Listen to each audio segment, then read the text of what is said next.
अगर पूछा जाए कि 31 जुलाई को आपका क्या प्लान है, घूमने का नहीं मार्केट को लेकर, तो आप क्या सोचेंगे? चलिए कुछ डिसाइड करते हैं, कुछ अंदाज़ा लगाते हैं। क्या 24,500 के ब्रेकआउट पर निफ्टी की नज़र है? वैश्विक संकेत जो हैं मिले जुले दिख रहे हैं। इंडियन मार्केट में गुरुवार को उतार चढ़ाव भरे कारोबार के बाद कुछ प्रमुख सूचकांक बढ़त के साथ बंद हुए। बाजार विशेषज्ञों का मानना है कि शुक्रवार को भी बाजार सीमित दायरे के आसपास सकारात्मक रुख दिखा सकता है। एक्सपर्ट का कहना है कि मजबूत घरेलू आर्थिक संकेतक और कुछ कंपनियों के अच्छे क्वार्टरली नतीजे आए हैं जो बाजार को सपोर्ट कर रहे हैं। ऐसे में बाजार सकारात्मक में रहने की संभावना है। इंडियन यानी घरेलू और जो ग्लोबल संकेत हैं उस पर नज़र रहेगी।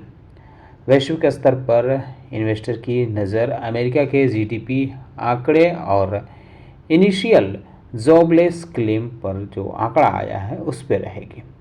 वहीं अगर इंडियन मार्केट स्थिति की बात करें तो Sun Pharma, Maruti Suzuki, ITC, Bajaj Finserv, Indian Oil Corporation और एबीबी जैसी कंपनियों के तिमाही के नतीजे बाजार की दिशा तय करने में अहम भूमिका निभाएंगे। अगर हम बात करें अन्य चीज़ों की तो कुछ एक्सपर्ट इस पे कह रहे हैं कि 24,450 से 24,500 के आसपास निफ्टी का लक्ष्य रह सकता है। तो ये काफ़ी महत्वपूर्ण है।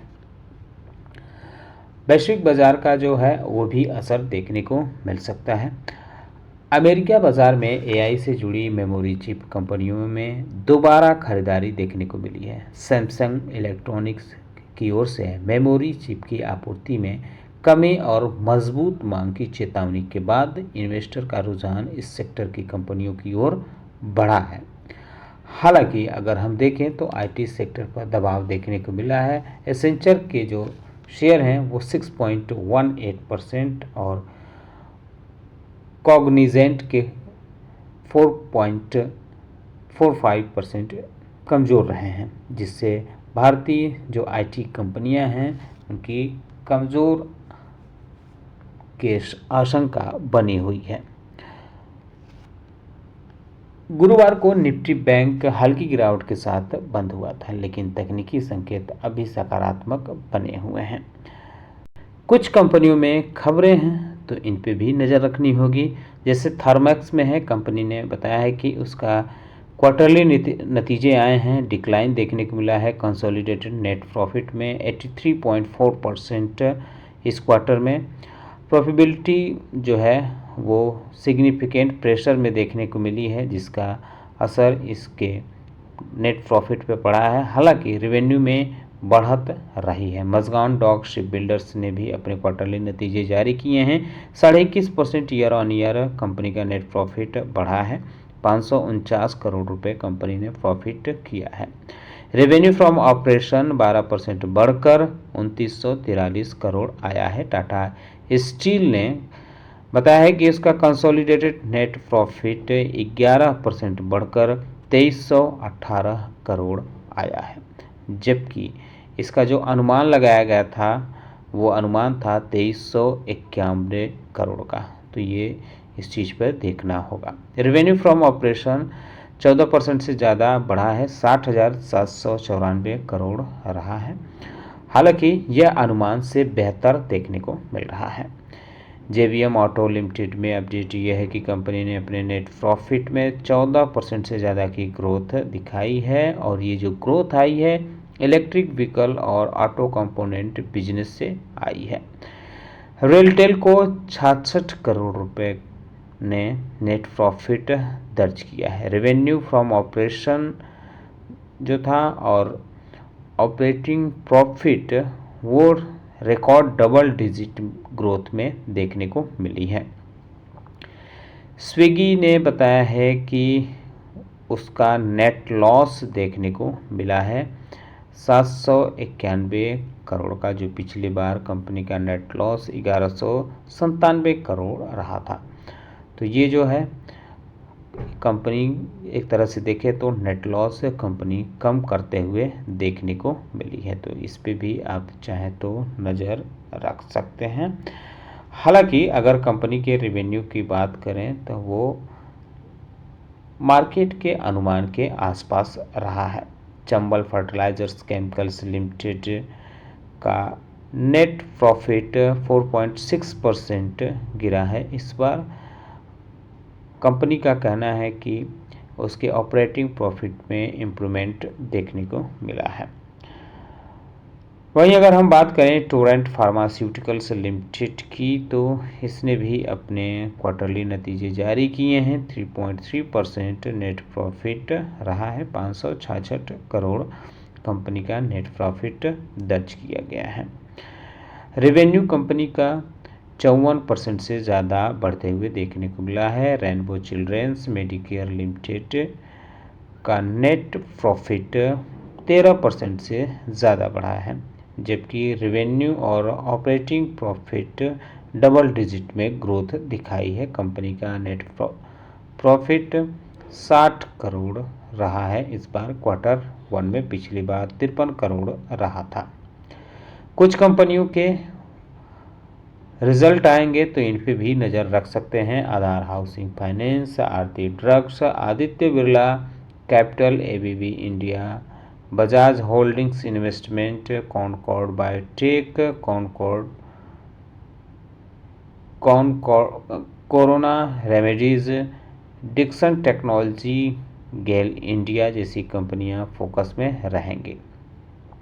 एचएएल एक्स्ट्रा माइक्रोवेव प्रोजेक्ट्स में भी खबर ये है कि defence electronics company extra microwave products को एचएएल से 2205 करोड़ रुपए का एक बड़ा ऑर्डर मिला है। यह जो ऑर्डर मिला है उत्तम रडार प्रोग्राम के लिए है। कंपनी इसे अगले 5 साल में पूरा करेगी। खास बात यह है कि यह ऑर्डर कंपनी के पूरे FY26 के रेवेन्यू से भी करीब दोगुना है।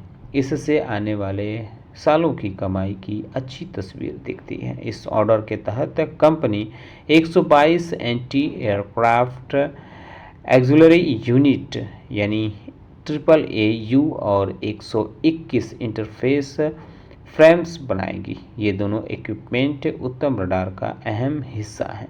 यह रडार भारत में डेवलप किया है और लड़ाकू विमानों में लगाया जाएगा। नेशनल स्टॉक एक्सचेंज यानी NSE में 2 खबरें देखने को मिली हैं। पहली तो ये है कि कंपनी के consolidated net profit year on year 7% बढ़ते हुए देखने को मिला है और इसके पीछे की वजह रही है कि कंपनी की हायर ऑपरेटिंग इनकम और रेवेन्यू में बढ़त देखने को मिली है ट्रांजैक्शन चार्जेस से। कंपनी का जो पैट रहा है इस बार 3120 करोड़ रुपए देखने को मिला है, जो पिछली बार 2924 करोड़ के आसपास रहा था। कंपनी का टोटल इनकम की अगर हम बात करें तो कंपनी का टोटल इनकम 9% बढ़ते हुए देखने को मिला है। एक खबर और ये है कि सेबी ने NSE के लंबे समय से जो लंबित कोलोकेशन और डार्क फाइबर मामले के निपटारे के लिए 1491 करोड़ रुपए के सेटलमेंट प्रस्ताव को इन प्रिंसिपल यानी सैद्धांतिक मंजूरी दे दी है। इसके साथ ही एक्सचेंज अपने 2 सबसे बड़े पुराने नियामकीय मामलों को समाप्त करने के करीब पहुंच गया है। तो ये NSE के लिए एक महत्वपूर्ण और अच्छी खबर मानी जाती है।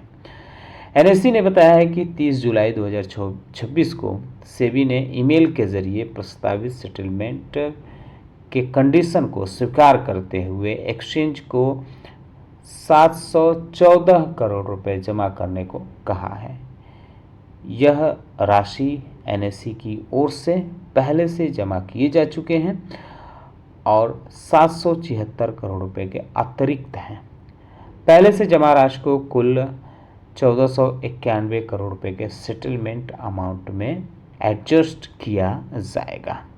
तो ये इसके लिए काफ़ी महत्वपूर्ण रही है। अब बात करते हैं टाटा पैटर्न्स इंडिया की, तो इसने भी अपने क्वार्टरली नतीजे जारी किए हैं। कंपनी ने बताया कि उसका नेट प्रॉफिट 13.5% गिरा है, 25 करोड़ से गिरकर 22 करोड़ आ गया है। और रेवेन्यू हालांकि कंपनी का 17% के आसपास बढ़ते हुए देखने को मिला है। 99.3 करोड़ रुपए से बढ़कर 116 करोड़ रुपए पर आ गया है। आरती इंडस्ट्रीज लिमिटेड का net profit, consolidated net profit 260% year on year jump किया है। 43 करोड़ रुपए से बढ़कर सीधे 155 करोड़ रुपए कंपनी का नेट प्रॉफिट इस क्वार्टर में पहुंच गया है। हालांकि रेवेन्यू फ्रॉम ऑपरेशन 42% बढ़ते हुए देखने को मिला है। 2387 करोड़ रुपए कंपनी का रेवेन्यू फ्रॉम ऑपरेशन रहा है। एबिटा में 79 कह सकते हैं कि 80% के आसपास बढ़त देखने को मिली है। और एबिटा मार्जिन 12.71% से बढ़कर 16.4% पर पहुंच गया है। क्वार्टर ऑन क्वार्टर बेसिस पे कंपनी का नेट प्रॉफिट 13% बढ़ते हुए देखने को मिला है, 137 करोड़ रुपए रहा है। रेवेन्यू 8.20% क्वार्टर ऑन क्वार्टर के हिसाब से बढ़ा है। ग्लोबल हेल्थ लिमिटेड में अपडेट देखने को मिल रहा है कि कंपनी ने बेहतरीन स्टेबल बॉटम लाइन को टच किया है।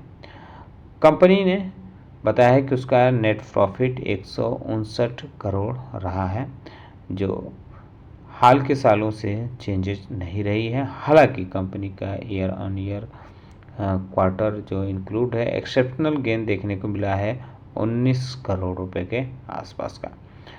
पेरिकॉल लिमिटेड ने बताया है कि उसका कंसोलिडेटेड नेट प्रॉफिट 34% बढ़कर 67 करोड़ पहुंच गया है। पिछले बार 49 करोड़ रहा था। रेवेन्यू 23% से ज़्यादा बढ़ते हुए देखने को मिला है।